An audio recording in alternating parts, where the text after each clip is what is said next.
It's been a busy day of developing news. So the body found in the trunk of a Tesla registered to popular music artist David is that of a teenage girl missing since April of last year. At a tow yard on the outskirts of Los Angeles, workers were going through a normal routine. Dozens of vehicles sat lined up in neat rows, cars that had been impounded after accidents, traffic violations, or simply abandoned on the side of the road. It was supposed to be an ordinary day of cataloging and clearing space for incoming vehicles. But one car stood out, not because of its sleek design, but because of the odor. The vehicle was a black Tesla Model 3, hauled in a few days earlier after being discovered abandoned in the Hollywood Hills. The car appeared well-maintained on the outside, its glossy paint unmarked by scratches or dents. But to the employees working nearby, something about it felt off. At first, they thought little of it. Maybe groceries had been left in the heat. Maybe a small animal had crawled under the hood. But as hours turned into days, the smell grew worse. A thick, suffocating stench that no one could ignore. Finally, the staff called authorities. When officers arrived, they performed a standard inspection. The car's doors were locked, its windows intact. Nothing about the exterior suggested what was inside. But as one officer popped the Tesla's front trunk, known as the frunk, the tow yard fell into silence. Wrapped tightly in layers of black plastic was the unmistakable outline of a human body. Even for officers who had seen tragedies before, the sight was chilling. The body had decomposed significantly, evidence that it had been there for a long time. The smell that had driven workers to call for help was not groceries, not an animal. It was human remains. The tow yard instantly transformed into a crime scene. Bright yellow tape sealed off the area. Blue and red lights bounced off rows of steel fencing. Workers stood at a distance, whispering in disbelief. For them, this was no longer just a job site. It was the setting of a nightmare. Investigators in protective suits carefully removed the body from the Tesla. Every move was deliberate. Every piece of evidence mattered. The body was placed into a van and driven to the coroner's office, where forensic experts would begin the painstaking process of identifying the victim. Speculation spread almost immediately. Who was this? How long had the body been inside the Tesla? And why had no one noticed sooner? Within 48 hours, answers began to emerge. Fingerprints confirmed the identity. A small tattoo on the right index finger, a delicate script reading, "Shh," eliminated all doubt. The victim was 15-year-old Celeste Rivas, a girl who had gone missing from Lake Elsinore in April of 2024. For her family, the call from authorities was devastating. They had spent over a year searching, praying, clinging to hope that Celeste might still be alive somewhere. But now that hope was shattered. Their daughter, sister, and friend had been hidden inside the trunk of a car for months. But as heartbreaking as the confirmation was, another revelation soon followed, one that pushed the case from local tragedy to national headline. The Tesla wasn't just any abandoned car. It was registered to David Anthony Burke, better known by his stage name d4vd, a rising star in the music world. For millions of fans, d4vd was the voice of their playlists, a young artist whose haunting lyrics and emotional melodies had earned him fame almost overnight. His songs had gone viral, his concerts were packed, his career was ascending. Yet now, his name was attached to the discovery of a missing girl's remains. The connection sent shockwaves through the public. Social media erupted. Was it possible that a global music star's vehicle had been used to conceal the body of a missing teenager? Was this coincidence or evidence of something more disturbing? Authorities were cautious in their statements. They confirmed the Tesla was registered to the artist. They confirmed the body inside was Celeste's. But when pressed for answers about how the two were connected, police offered little. Theories spread like wildfire. Some pointed to Celeste's history. Her family had revealed she once had a boyfriend named David. Was this linked? Was it coincidence that her body ended up in the car of a man with the same name? Others believed the car may have been used without the artist's knowledge, an easy target for someone looking to hide evidence. The unanswered questions only deepened the mystery. As the investigation unfolded, forensic teams examined the body. The advanced state of decomposition made it difficult to determine how Celeste had died. There were no immediate signs of trauma.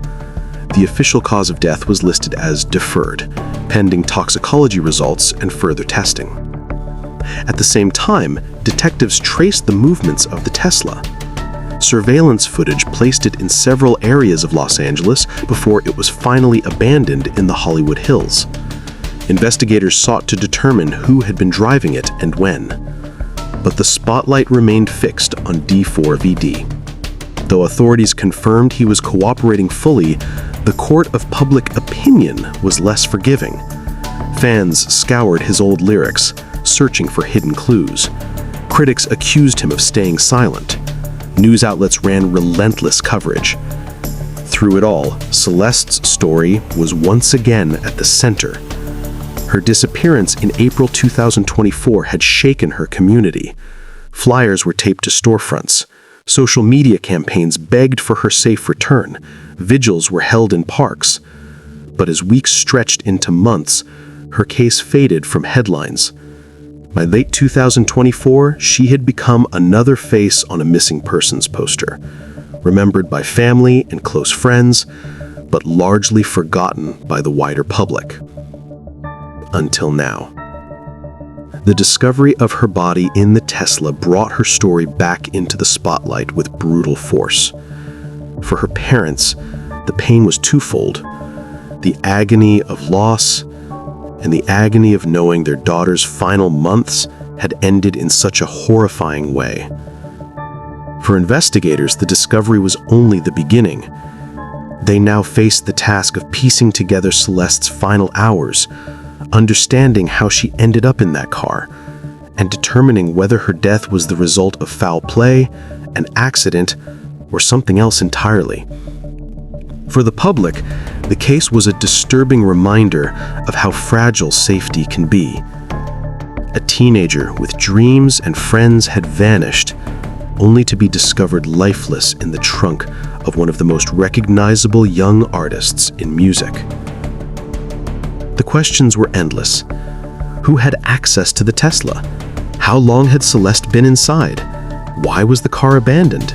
And most of all, what had really happened to her?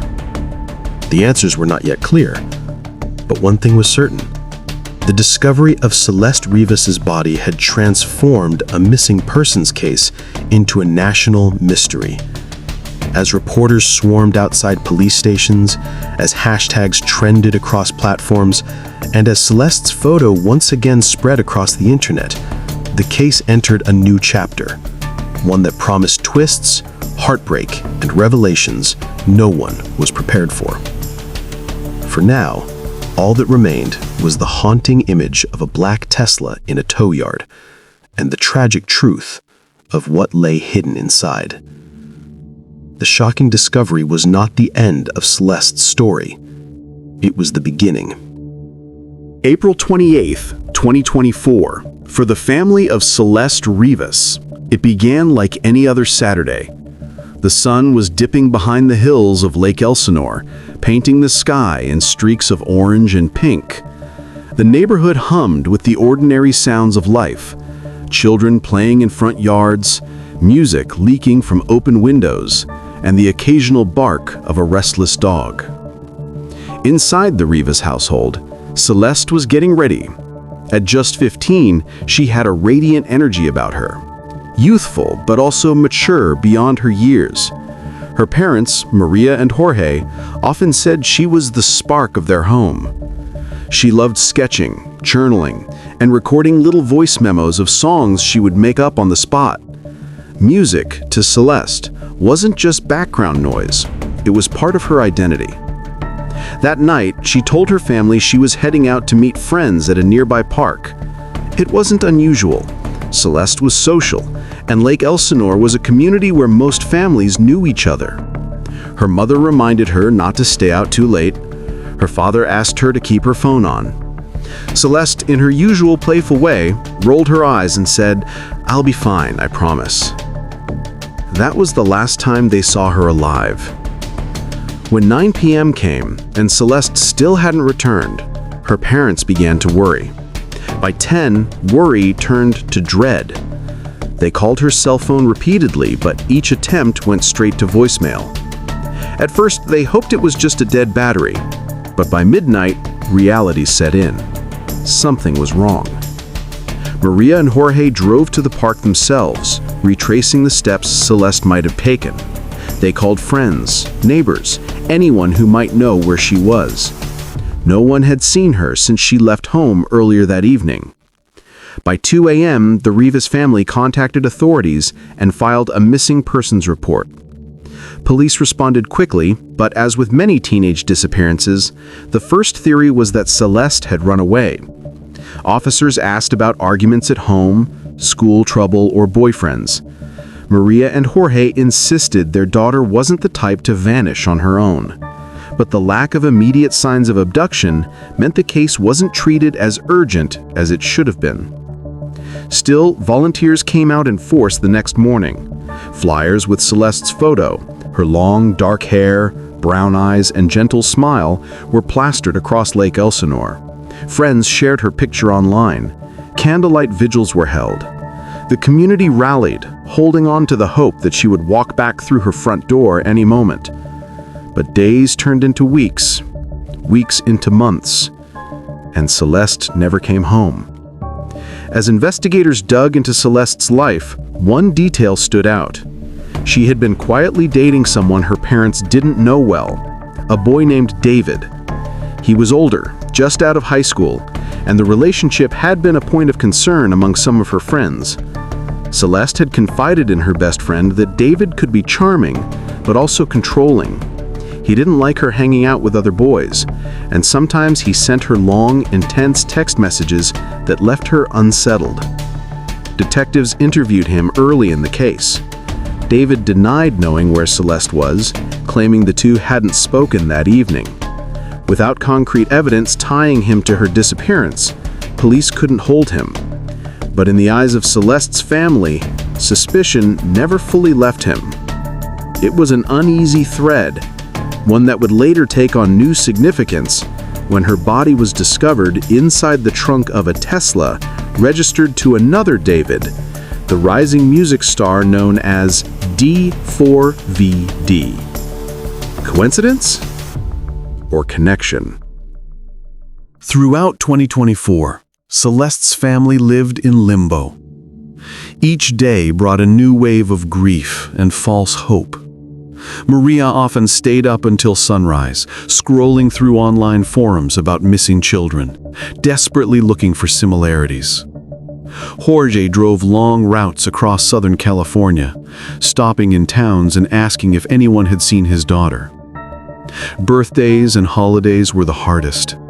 Celeste's empty chair at the dinner table was a constant reminder of what had been taken from them. Her little brother sometimes left notes in her room, saying things like, "Please come back, I'll share my toys forever." The pain was raw, but what made it worse was the silence. Months passed with no updates. Leads dried up.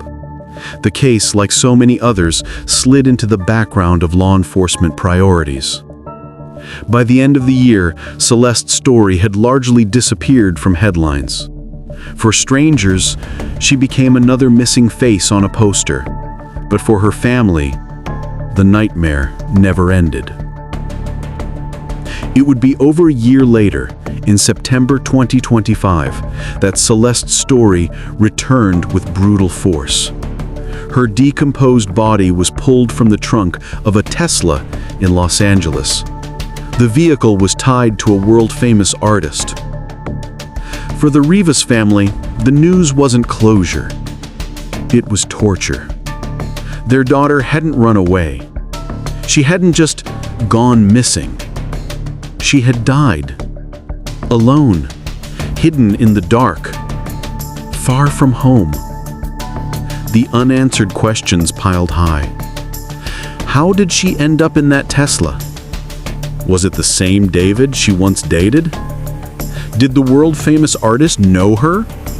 And perhaps the most painful, could her death have been prevented if investigators had acted faster?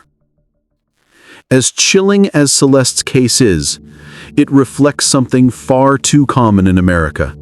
Missing teens who vanish, cases that go cold, and families left begging for answers. For every Celeste, there are dozens more whose stories don't make the news at all. And that's why telling her story matters, because silence is the greatest enemy of justice. Celeste's voice was taken from her, but by sharing her story, by remembering her name, by refusing to let her be reduced to just another statistic, we ensure that she still speaks. But here's where I have to stop for a moment. If you've made it this far into this video, I need to ask you something important. Why haven't you subscribed yet? Seriously, think about it. You're here, listening to Celeste's story, feeling her family's pain, piecing together the mystery step by step. If you don't subscribe, what does that say? That her story and others like hers aren't worth keeping alive? That the voices of missing children don't deserve to be heard? I don't want to believe that. So prove me wrong. Hit the subscribe button right now. And if, for some reason, you won't subscribe, at least tell me why in the comments. Because if you can listen to this story and still scroll away without engaging, then maybe you're part of the silence that allows tragedies like this to fade away. Celeste's story deserves better than silence. So subscribe, or explain why you won't. The deeper we look at April 28th, the more chilling it becomes. Somewhere between leaving her house and the moment her phone went dark, Celeste crossed paths with someone who changed her fate forever. Was it her boyfriend, David, luring her into his car under the guise of a late-night conversation? Was it someone she trusted, someone close enough to convince her she'd be safe? Or was it a stranger, an opportunist who saw a vulnerable teenager walking alone and seized the moment? Detectives never confirmed. The trail had gone cold too quickly. Whatever digital breadcrumbs Celeste might have left behind, texts, calls, location data, were either inconclusive or gone by the time investigators pieced together the timeline. But what remains undeniable is this. Celeste never made it to the park, and she never returned home. Instead, her life ended in the trunk of a car. Her body hidden, her story unfinished. And now, years later, we are left to wonder, was her death connected to her boyfriend, David? Or was it somehow tied to the music artist whose Tesla became her tomb? Two Davids, one missing girl, and a mystery that refuses to let go. Celeste's disappearance wasn't just a tragic accident. It was a collision of youth, vulnerability, and secrets. Alongside that was something undeniable. A tattoo on the index finger that read, "Shh," in small, delicate cursive. It was a tattoo her friends and family had described countless times when she first went missing. The confirmation was chilling. The body inside the Tesla belonged to Celeste Rivas, the 15-year-old girl who had vanished nearly a year and a half earlier from Lake Elsinore. The case that had gone silent was suddenly louder than ever. Investigators turned their attention to the vehicle itself. The registration records revealed the black Tesla was owned by David Anthony Burke, better known to the public as d4vd, a rapidly rising music artist with millions of fans across the globe. His songs, often described as haunting and atmospheric, had catapulted him to stardom on platforms like TikTok and Spotify. By 2025, he wasn't just a musician. He was a cultural figure, performing at sold-out venues and collaborating with major artists. But now, his name was tied to a gruesome discovery that threatened to destroy everything he had built. Police contacted Burke immediately. According to reports, he was cooperative. He claimed to have no knowledge of Celeste, no explanation for why her remains were found in his Tesla, and no reason to believe anyone close to him could have been involved. But suspicion, once planted, is hard to uproot. For the public, one detail stood out like a flashing red light. When Celeste first went missing, she had been quietly dating a boy named David. That coincidence alone fueled speculation. Was the boyfriend connected to the artist? Could they somehow be the same person? Authorities have not confirmed any direct relationship between the two Davids, but the overlap was enough to ignite online theories. Fans who once streamed Burke's music on repeat were suddenly questioning whether they had been idolizing a man tied to something horrifying. Theories spread faster than facts, but the one undeniable truth was this: a 15-year-old girl's body had been found in his car. When Celeste's parents were informed, their reaction was exactly what you'd expect: anguish mixed with disbelief. For over a year, they had begged for updates, plastered her face across communities, and pleaded for help. Now their worst fears were confirmed in a way they couldn't have imagined. Maria, her mother, reportedly collapsed when she heard the news. Jorge struggled to process how his daughter ended up hundreds of miles away, hidden in the trunk of a stranger's luxury car. For them, this wasn't closure, it was devastation. Authorities launched a full-scale investigation into how Celeste ended up in the Tesla. Forensic teams scoured the vehicle for fibers, DNA, and any trace evidence that might reveal when or how her body had been placed there. Toxicology tests were ordered. Detectives revisited Celeste's phone records, old witness statements, and prior leads that had gone cold. Every unanswered question from 2024 was now back on the table. Still, the timeline left investigators and the public grappling with glaring questions. How long had Celeste been inside the Tesla? Was her death accidental or deliberate? Was David Anthony Burke truly unaware of the body in his own car? Or was someone close to him using his fame as cover? The case went from dormant to explosive overnight. Within hours of the discovery, every major news outlet was running the story. The headlines were sharp, designed to shock. Missing teen found in car of famous musician. From stage to crime scene, singer's Tesla yields grim discovery. Celeste Rivas case reopens after shocking find. Talk shows, podcasts, and YouTube channels dissected every detail, speculating about Burke's involvement and whether justice would ever be served. For Celeste's parents, it was a double-edged sword. On one hand, her case was finally receiving the national attention they had begged for. On the other, her daughter's tragic fate was now public entertainment, debated by strangers online. Perhaps the most disturbing element of all was the lingering mystery. Why had the Tesla been abandoned in the Hollywood Hills? Why had no one come forward sooner? And if the artist was innocent, then who placed Celeste's body there? Forensic evidence would eventually provide answers, but in the weeks immediately following the discovery, speculation outpaced facts. Some believed it was foul play. Others suspected a cover-up. Still others whispered about connections between the boyfriend David and the artist David. One truth remained unshakable. A 15-year-old girl's life had been stolen, and the circumstances of her death were now entangled with fame, fortune, and unanswered questions. As shocking as Celeste's discovery was, it isn't just about one case. It's about a recurring pattern. Missing children whose cases fade from headlines only to be rediscovered too late.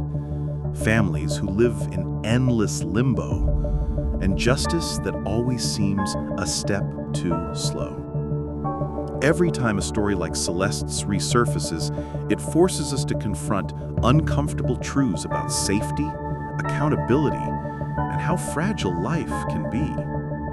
Her story isn't just about a body found in a car.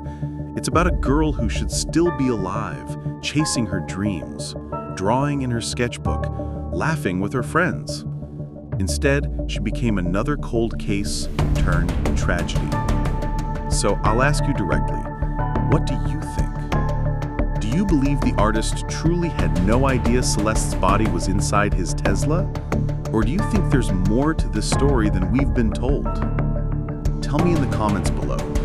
I read every theory, and your perspective might be the one that shines a light on a missing piece of this puzzle. And if you're listening right now, ask yourself, why wouldn't you subscribe?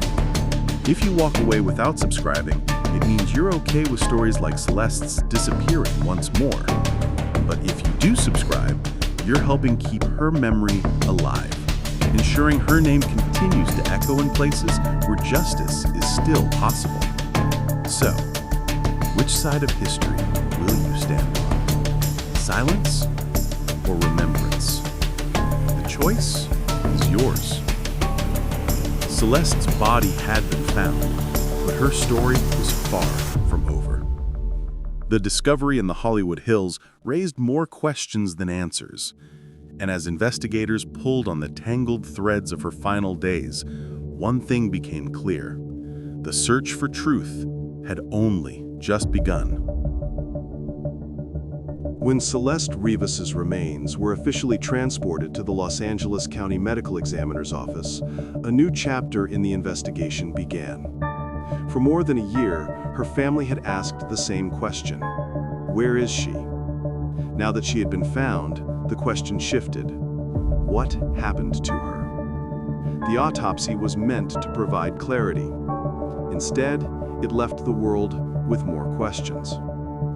Because her body had been inside the Tesla's trunk for so long, decomposition was severe. Forensic pathologists faced a challenge. The wrapping in plastic slowed the process, but it couldn't stop time.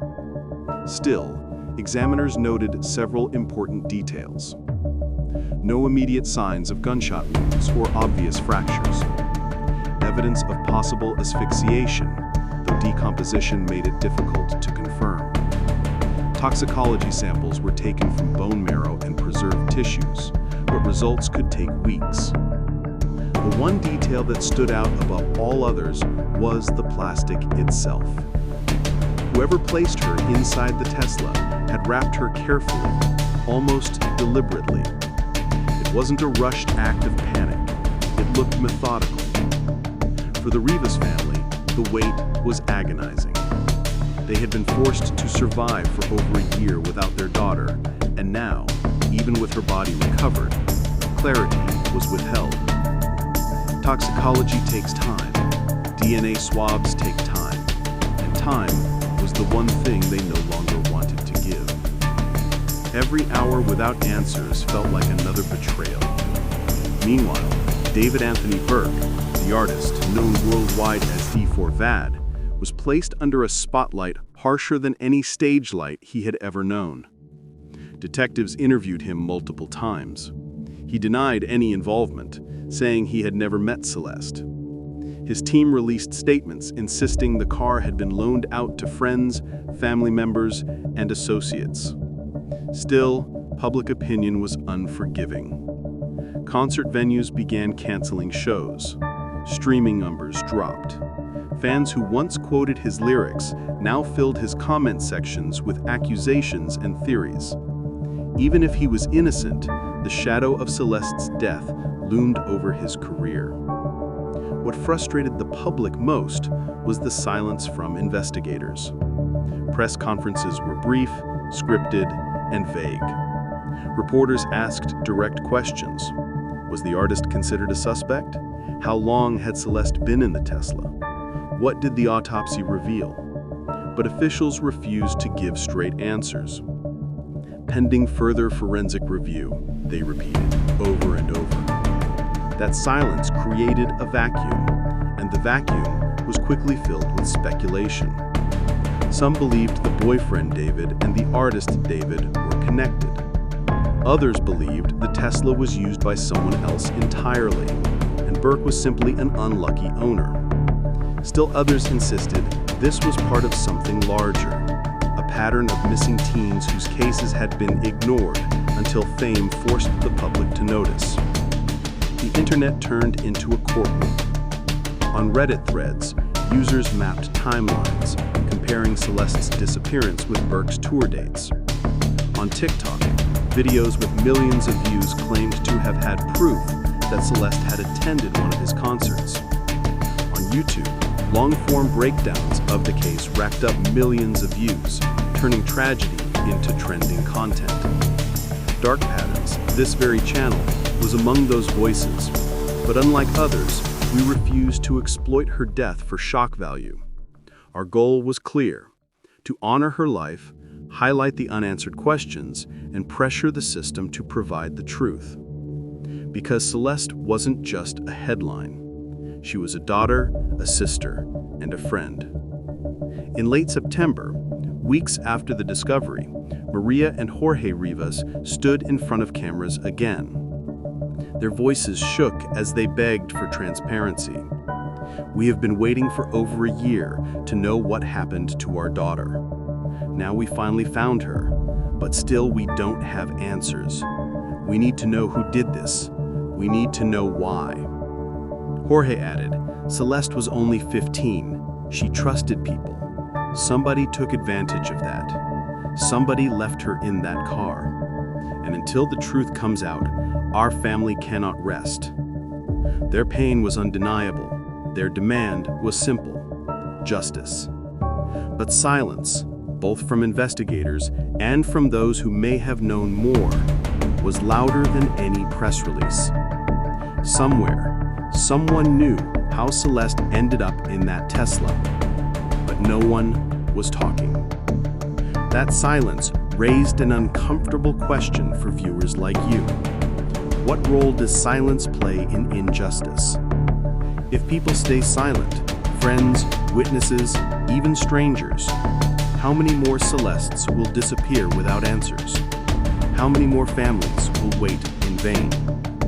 This is where we pause and ask you, if you're here, listening and still haven't subscribed to this channel, why? Subscribing isn't just about growing numbers. It's about refusing to let silence win. It's about building a community that values truth, justice, and remembrance. If you don't subscribe, what message are you sending? That you'd rather scroll past the uncomfortable truths? That stories like Celeste's don't matter? If that's not who you are, prove it. Hit subscribe now. Join the people who are willing to remember, to question, and to demand answers. Because silence is what buried Celeste once. Don't let it bury her again. By October, toxicology results were still pending. Authorities promised updates, but provided none. Theories persisted. Suspicions lingered. Families with missing children reached out to the Rivas family, offering sympathy, while also quietly admitting their own fear that their children would only be found when it was too late. Celeste's story had become both a tragedy and a mirror, reflecting the brokenness of a system designed to protect, but often too slow to act. The autopsy had raised questions about how she died, but the silence surrounding those results made one thing clear: the search for answers was far from over. And in the shadows of Hollywood Hills, the mystery of the Tesla grew heavier with every passing day. For months after Celeste Rivas's body was recovered, the case seemed frozen in silence. Detectives refused to answer direct questions. The autopsy report remained sealed. The Tesla sat in an evidence lot under a heavy tarp, guarded like a relic too dangerous to display. But silence never lasts forever. By early winter, cracks began to show.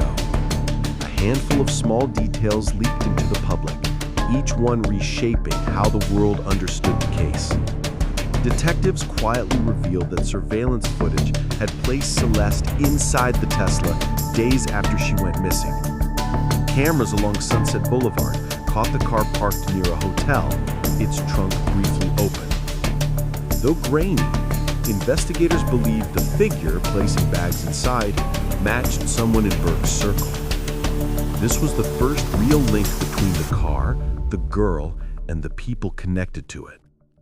For the Rivas family, it was devastating. Celeste had been alive long enough to be transported, alive long enough for someone to make a choice about her fate. The timeline was no longer abstract. It was painfully real. Detectives turned their focus to Burke's immediate circle, friends, assistants, collaborators, and even family members who had access to his Tesla. Every name was dragged into interrogation rooms, their alibis tested, their phones seized. Some broke under pressure, others refused to talk. But one common thread emerged. There was a night when the Tesla was missing.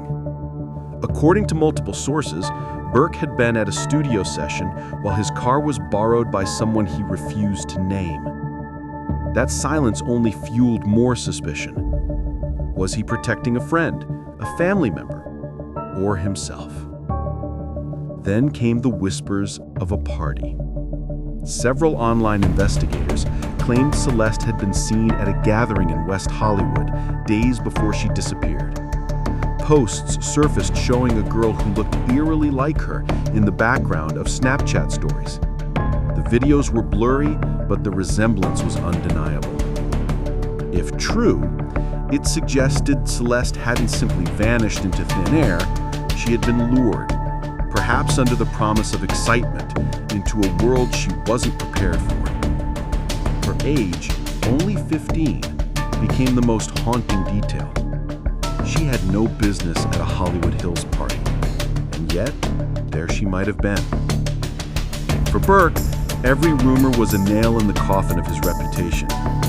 Even if he had no direct involvement, the idea that a missing child's body was found in his Tesla was enough to brand him guilty in the court of public opinion.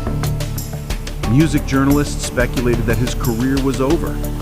Fans debated whether to separate art from artist. Some boycotted his music entirely, others clung to him, convinced of his innocence. The world had split into two camps, those who believed Burke was a murderer in disguise, and those who believed he was another victim of circumstance. In December, the Rivas family staged a candlelight vigil outside the LAPD headquarters. Hundreds gathered, holding photos of Celeste and chanting for justice. Maria Rivas addressed the crowd through a microphone that crackled with emotion. "My daughter was a child. She trusted people who betrayed her. She was not just some girl in a car, she was my baby, my sunshine. And every day the police stay silent, they kill her all over again." The crowd erupted in chants, "Justice for Celeste." It was no longer just a case, it was a movement. Around the same time, a confidential source leaked partial details from the autopsy. The findings suggested that Celeste's die-off cause of death was asphyxiation. There were no drugs in her system, no alcohol, nothing to suggest an overdose or accident. She had been suffocated. The revelation was damning. It confirmed what the family had long suspected. Her death was not a tragic mishap, it was intentional. Someone had taken her life. After the leak, pressure mounted on the LAPD. National news outlets picked up the story. Celebrities posted tributes and demanded accountability. Even politicians spoke out, promising oversight if answers weren't provided soon. But still, official channels remained guarded. Detectives maintained their ongoing investigation line. No arrests were made, no names were released. the vacuum only fed more speculation. For families of other missing teens, Celeste's case became a symbol of dread.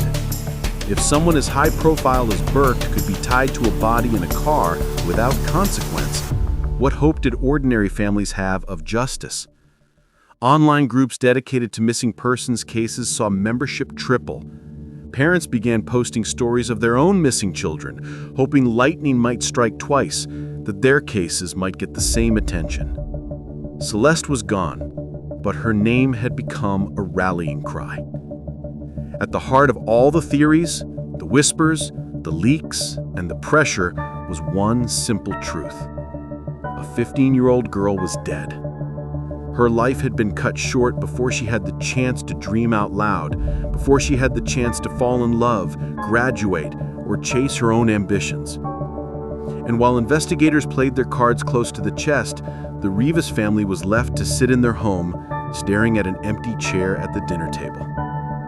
No conspiracy theory, no internet rabbit hole could compare to the raw grief of that absence. And this is where I turn directly to you, the one listening right now. If you've been watching this story unfold without subscribing, I need to ask, why?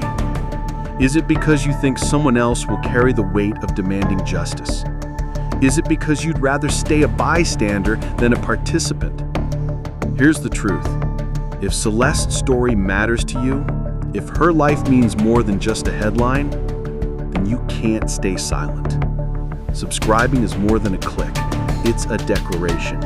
It tells the algorithm that stories like hers deserve to be remembered, that justice deserves to trend. And if you choose not to subscribe, ask yourself this. What's stopping you? Laziness? Indifference?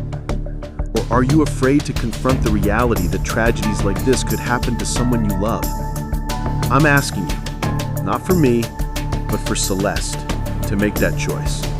Because silence is what protected her killer, and silence is what allows injustice to thrive. So prove you care. Subscribe, share the story, demand more. A society where fame can blur accountability. A society where families wait for justice that may never come. A society where silence can kill. The investigation is cracking open, but the truth remains buried just beneath the surface. And in the shadows, the person who knows exactly what happened to Celeste is still walking free. By January, the case of Celeste Rivas had outgrown Los Angeles. It was no longer confined to police bulletins, missing posters, or candlelight vigils. It had erupted into something bigger, a cultural phenomenon fueled by outrage, speculation, and an endless appetite for answers. The moment the words "body of missing teen found in Tesla owned by a rising artist" hit the airwaves, media outlets across the globe latched on. Celeste's story had everything that drew attention: youth, tragedy, fame, unanswered questions. And in a world hungry for headlines, the frenzy became unstoppable. Major news networks ran primetime specials. Documentaries were pitched within weeks. Social media platforms flooded with hashtags like #JusticeForCeleste and #TeslaCase. Talk show hosts debated the moral implications. Podcasts dedicated entire seasons to dissecting every theory. Even late-night comedians made veiled references, fueling an uneasy blend of tragedy and spectacle. The coverage turned Celeste into both a symbol and a story. Her face appeared on screens from California to Cairo. For many, she was no longer just a girl from Lake Elsinore. She was the girl who vanished and then was found in a car tied to a celebrity. For David Anthony Burke, better known as d4vd, the storm was suffocating. Every lyric he'd ever written was suddenly reanalyzed for hidden meaning. His moody songs, once praised as artistic genius, were dissected like confessions. His concerts were canceled, sponsorships were dropped, entire fan forums turned into battlegrounds between those who believed he was guilty and those who saw him as collateral damage. The media painted him as a puzzle. Was he a talented young musician blindsided by a tragedy tied to his car? Or was he the face of something far darker? And with no official charges yet filed, the uncertainty only fueled the fire. While the world obsessed over Burke, Celeste's family grew increasingly frustrated. Interviews meant to spotlight their daughter's life often turned into interrogations about Burke's career, his music, his lifestyle.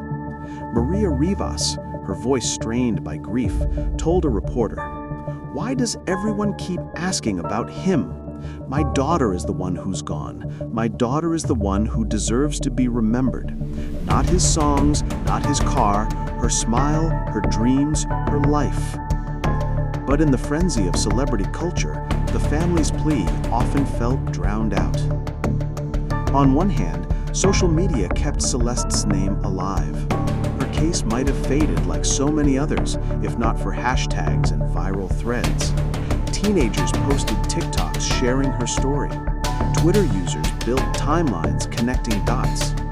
Reddit forums ran 24/7 investigations, some more accurate than others. On the other hand, misinformation spread like wildfire. Unverified witnesses claimed to have seen Celeste on nights she was already missing. Conspiracy theories accused everyone from music producers to random strangers.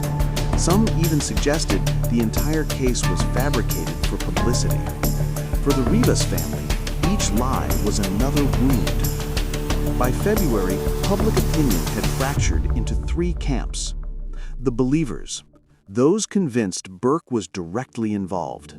The skeptics, those who insisted he was being framed or targeted unfairly. The lost in the noise, those who treated the case like an entertainment, speculating online as if it were a true crime drama instead of a family's nightmare. And this is where the danger of media storms lies. When tragedy becomes entertainment, empathy is often the first casualty. Perhaps the most heartbreaking side effect was how other families of missing teens reacted to the Rivas story. Some reached out to the Rivas family privately, offering condolences. Others expressed jealousy in hushed tones. Why did her case go viral while my child is still forgotten? The brutal truth of the media machine was laid bare. Attention isn't distributed fairly. Stories with fame, shock, or celebrity links soared. Others, just as tragic, remained invisible. It was a reminder that justice can sometimes depend on luck, on headlines, on virality. Now, I want to pause for a moment and speak directly to you, the viewer. If you've watched this far without subscribing, I need you to think about why. Is it because you're just here for the drama, to watch from the sidelines as someone else's tragedy unfolds? Because if that's the case, you're no different from the people who treat Celeste's story like it's entertainment. Subscribing isn't just about supporting my channel. It's about proving that you care enough to demand these stories be told and remembered. Every click tells the algorithm that justice matters more than entertainment. If you don't subscribe, then ask yourself, are you really invested in seeing change? Or are you content to consume this girl's pain like it's a movie? Celeste didn't get the chance to finish her story. You have the chance to make sure it isn't forgotten. So don't just scroll away. Subscribe and stand with those demanding justice. As the storm raged, one thing became clear. The media had become both the Rivas family's greatest ally and their greatest enemy. It kept Celeste's name alive, but it also distorted the truth. It pressured investigators, but it also threatened to taint the jury pool. The balance was fragile, and the stakes were high. Celeste's family wanted answers. The public wanted closure. The media wanted clicks. And somewhere in that chaos, the real story of what happened to Celeste risked being lost. The storm was powerful, but like all storms, it could not last forever. What mattered was what would be left standing when it passed. The truth or the noise. By early spring of 2025, the Celeste Rivas case had become one of the most talked about unsolved mysteries in America. But as the noise of the media storm reached its peak, something unexpected began to shift. New leads surfaced. They weren't rumors this time. They were concrete, documented pieces of evidence that forced investigators to rethink the narrative. And with each revelation, the story grew stranger. It started with someone who had been overlooked, a hotel valet. Months earlier, when detectives reviewed surveillance footage of Burke's Tesla parked near a hotel, they had briefly interviewed the valet on duty that night. At the time, his statement was vague, buried in a pile of conflicting accounts. But after the case exploded in the media, he came forward again, this time with more detail. He remembered a girl who looked young, nervous, and out of place. She had been with two men. One of them matched Burke's profile loosely. The other, he insisted, was someone different, someone shorter with tattoos on his neck. The valet's testimony suggested Celeste hadn't been alone with Burke. Someone else was in the picture. Then came another surprise. One of Burke's former collaborators, a producer he had parted ways with months before, reached out to detectives. He claimed Burke had confided in him about a mistake that could end his career. The producer insisted Burke hadn't killed anyone, but that his car had been borrowed by the wrong person at the wrong time. He wouldn't reveal the name, claiming fear for his own safety, but the statement cracked the case wide open. Now, investigators weren't just looking at Burke, they were looking at his circle. Forensics teams digging through Celeste's old phone records found a series of text messages to someone saved only as D. The messages were short, but haunting. "Are you picking me up? I'm nervous about this. Promise it's safe?" The last message, sent the night she disappeared, read simply, "I'm outside." Those texts were time-stamped less than an hour before Burke's Tesla was spotted on camera. The name D matched both David Burke and another boy from Celeste's school named Diego. Was it coincidence or a deliberate attempt to hide the true identity of the person who picked her up? The deeper investigators dug, the more the name Diego surfaced. He had been in Celeste's orbit months before she vanished. A flirtation, a series of late-night chats, promises of excitement beyond the small town of Lake Elsinore. Some friends admitted they warned her. "He's trouble," one girl told detectives. But she liked the attention. She thought he was different. Diego disappeared from school just weeks after Celeste went missing, claiming his family was moving to Nevada. But records showed no such move. His family still lived in the same house. Diego, however, was nowhere to be found. The possibility that Celeste's mysterious D was not Burke, but Diego, introduced a massive twist. Through all of this, Burke remained cooperative but quiet. His lawyers issued statements emphasizing his willingness to help, but he never addressed Diego publicly. Why? Some speculated Burke was protecting Diego. Others believed the two had no real connection, and the overlap in names was a coincidence exploited by online detectives. But silence has weight, and Burke's refusal to clarify only deepened suspicion. When news of Diego broke, the internet ignited again. Some shouted, "This proves Burke's innocent." Others countered, "Or maybe Diego and Burke worked together." theories multiplied. Was Diego the one who lured Celeste? Was Burke covering for him? Or was the Tesla a convenient scapegoat in a much larger hidden operation? The uncertainty pushed the case into even murkier waters. For the Rivas family, each new twist was like ripping the bandage off a wound. Maria Rivas told reporters, "Every time we think we're close to answers, another name, another theory, another distraction comes up. All I want to know is, who killed my daughter? Who put her in that car? Why is she gone?" Their grief wasn't softened by the possibility of other suspects. To them, it didn't matter if it was Burke, Diego, or someone else. What mattered was that Celeste was dead and justice was still nowhere in sight. Let me stop here and ask you something important. You're hearing all these twists, the suspects, the lies, the confusion. You're watching me dig into this case for hours, piecing together every lead so Celeste's story doesn't vanish into silence. If you've been following along and still haven't subscribed, why not? Is it because you're treating this like entertainment, like a Netflix show you can binge and forget? Because that's exactly the problem. The world forgets. Subscribing isn't about me. It's about sending a signal that Celeste mattered, that her story deserves to stay alive until the truth comes out. If you choose not to subscribe, ask yourself honestly, are you really okay with being another person who turns away when justice gets complicated? Celeste can't fight for herself.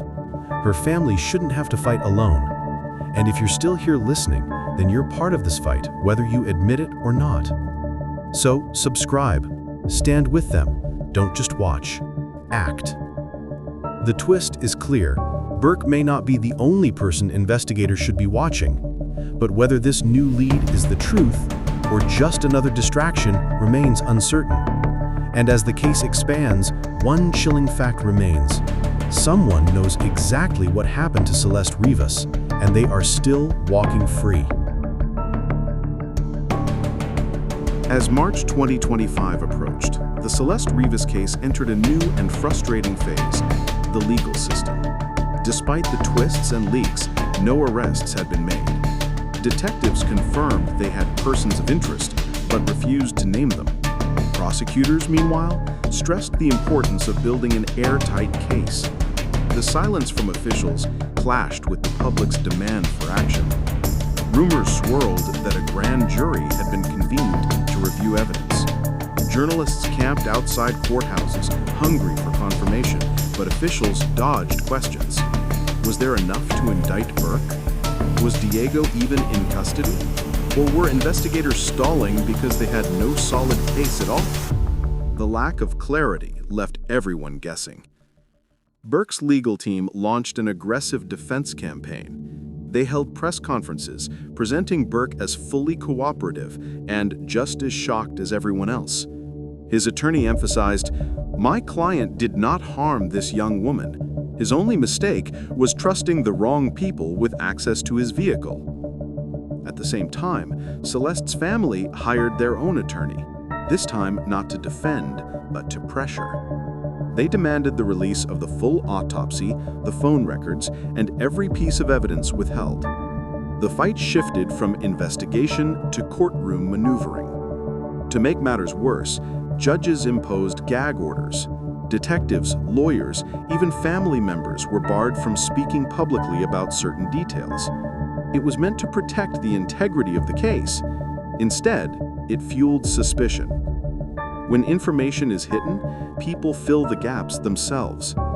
With official channels silenced, online sleuths stepped in. Forums tracked every movement of Burke, every rumor about Diego, every unsealed court document. Some discoveries were valuable. Others crossed ethical lines, like harassing Burke's family or doxing innocent people mistaken for suspects. The chaos blurred the line between justice and obsession. For the Rivas family, the silence was unbearable. Maria spoke briefly outside her home, her voice shaking. "They tell me to trust the process, but it's been almost 2 years since I last saw my daughter alive. Trust doesn't keep me awake at night. Answers do."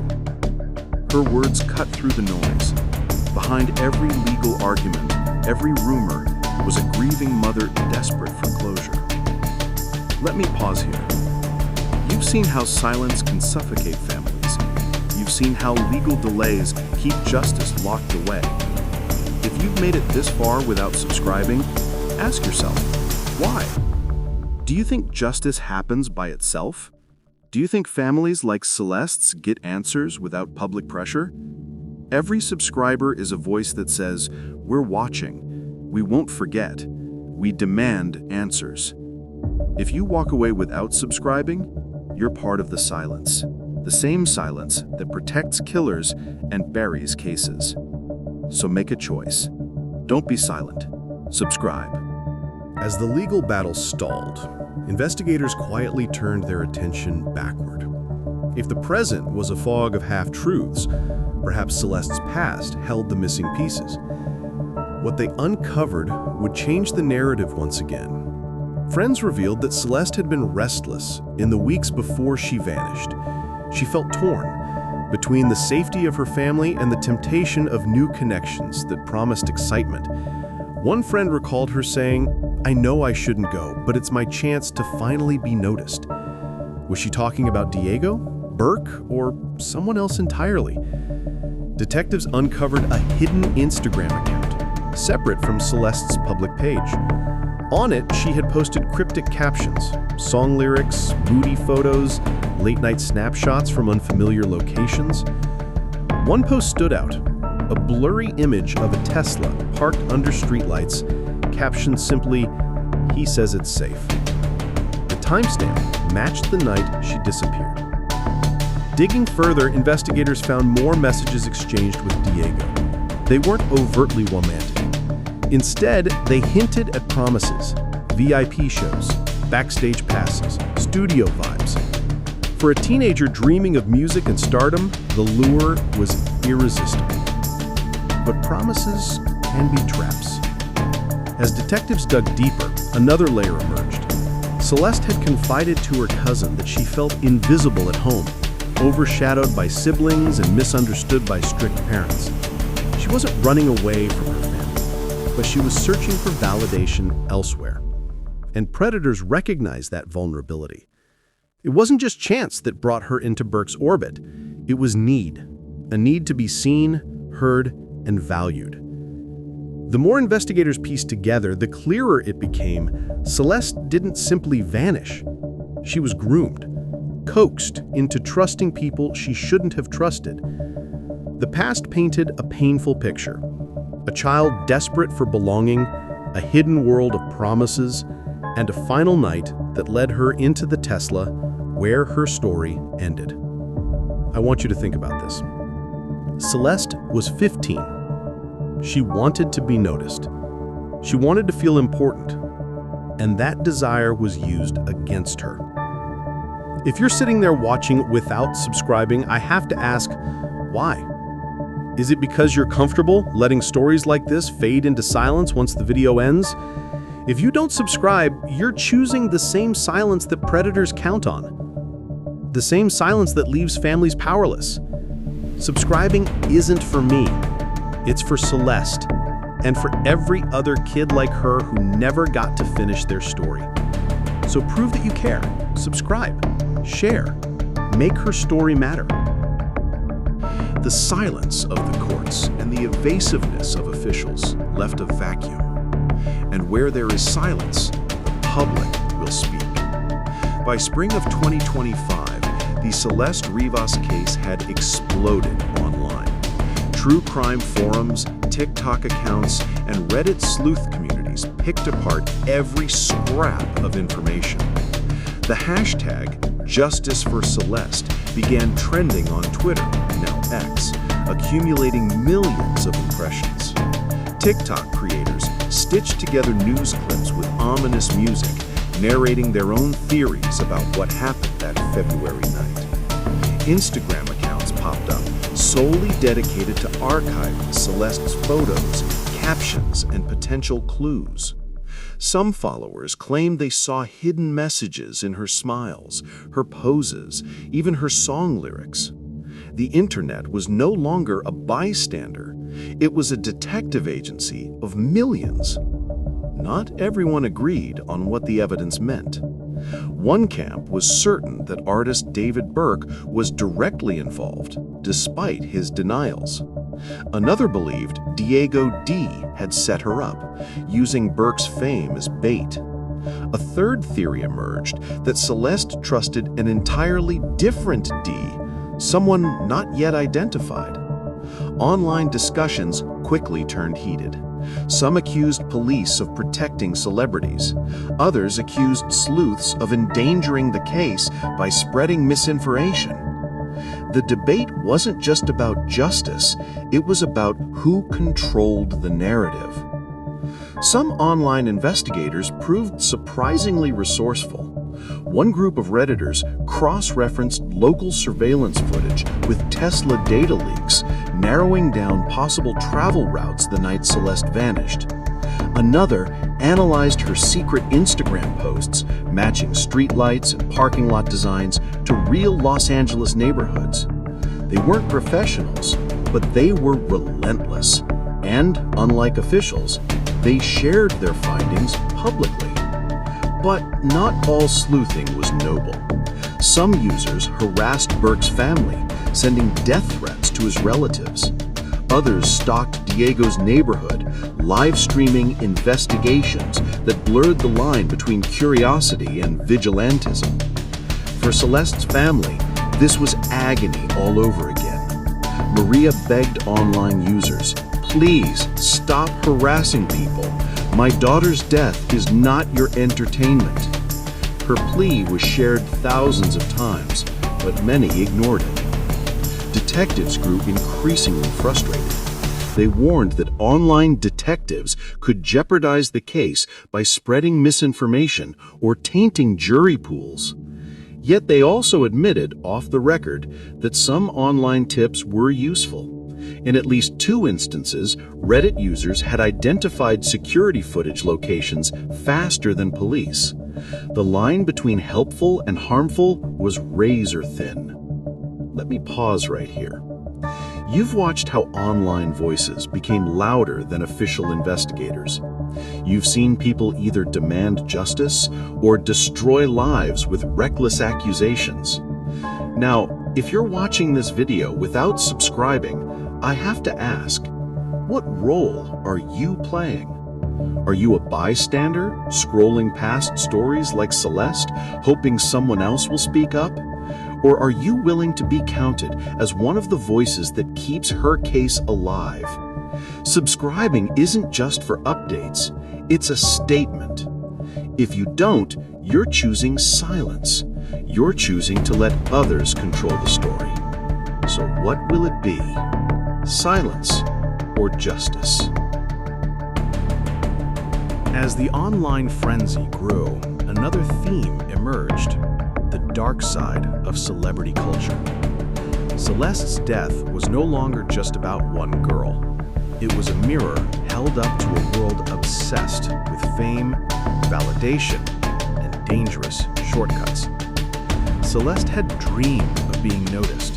She wanted the world to hear her music, to see her as more than just another teenager. For her, meeting Burke, or Diego, wasn't just about fun. It was about stepping closer to the spotlight. But in Hollywood's orbit, dreams often come with predators. For every story of stardom, there are dozens of stories like Celeste's. Young women lured by promises, trapped by manipulation, and silenced before they can shine. Her tragedy wasn't an exception. It was a pattern.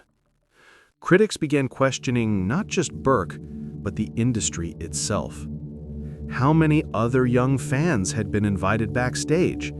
How many promises had been made, casually, without thought for the danger they posed? Whispers surfaced that Celeste wasn't the only girl connected to Burke's circle. Some claimed others had messaged him in DMs, though no evidence has been officially confirmed.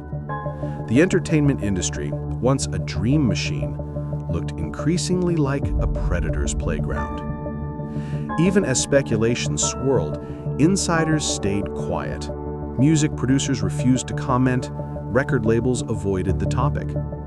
Hollywood had a history of silencing uncomfortable truths, covering scandals, protecting stars, and leaving victims behind. Celeste's story was painfully familiar. The question was, would it be buried like so many others, or would it finally break the cycle? For her family, Celeste was not a hashtag. She was a daughter, a sister, a girl with big dreams and an even bigger smile. Her cousin told a local paper, she believed the world would hear her voice, and in a way, it has, just not how she imagined. That legacy forced people to confront the cost of celebrity obsession. Fame isn't free. Sometimes it's paid for in lives like Celeste's. I need to stop and ask you again. If you've made it this far and still haven't subscribed, why? Are you afraid of being part of the noise? Do you think hitting one button doesn't matter? Let me be clear. Every subscriber gives weight to these stories. Every subscriber tells the world that victims won't be forgotten. If you choose not to subscribe, you're choosing to let Celeste's story fade away into another forgotten tab on your screen. Don't let that happen. Subscribe now and make her voice louder than the silence of the industry that failed her.